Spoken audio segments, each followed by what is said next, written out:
Aktar spazji ħodor u miftuħa huma fost ix-xewqat ewlenin li ħarġu minn studju li sar b'kollaborazzjoni bejn iċ-Ċentru għal Reżiljenza u s-Saħħa Soċjo-Emozzjonali fl-Università ta' Malta, il-Kummissjoni għat-Tfal u l-Awtorità Riżorsi u l-Ambjent l-ERA. L-istudju ta' riċerka bit-tema Healthy Spaces, Co-Creating Child-Friendly Towns and Villages nieda waqt konferenza nazzjonali organizzata mill-Uffiċċju tal-Kummissarju għat-Tfal it-tlieta filgħodu.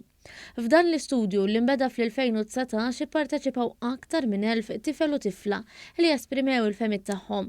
Dan fil-waqt li mal-1500 ġenitur u 170 partijiet interessati wkoll qalu tagħhom fuq temi fosthom is-sigurtà u l-ordni pubbliku, ir-rekreazzjoni u l-logħob u l-partiċipazzjoni ta' tfal.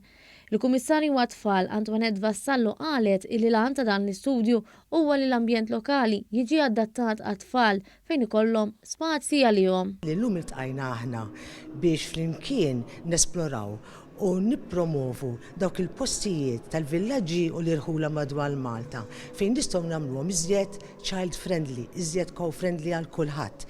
Jiġifieri fejn it-tfal jistgħu jgawdu lil il-postijiet mid-dar, jistgħu joħorġu barra f'ġo safe places, ikunu postijiet siguri, jistgħu jilagħbu, jistgħu jitħaltu ma' tfal oħra u bekk qegħdin nagħtuhom iċ-ċans li jitilgħu f'ambjent xieraq u kif jixraqilhom. Fil-ftuħ ta' din il-konferenza l-Ministru responsabbli mid-drittijiet tat-tfal Michael Falzon qal li fl-aħħar 5 snin saret ħidma kbira favur it-tfal fosthom anke tibdil fil-liġi. Huwa tkellem ukoll dwar ir-realtà li ġabet magħha l-pandemija.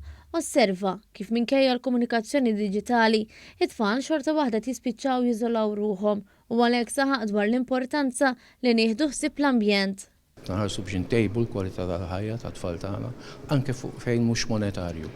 Għandna impenn sħiħ ta' 700 miljun euro li ħaninvestu biex nagħmlu spazji iktar ħodor, iktar biex ngħidlek tajbin għat-tfal, iktar biex intejbu l-ambjent il huwa tant importanti għalina l-koll.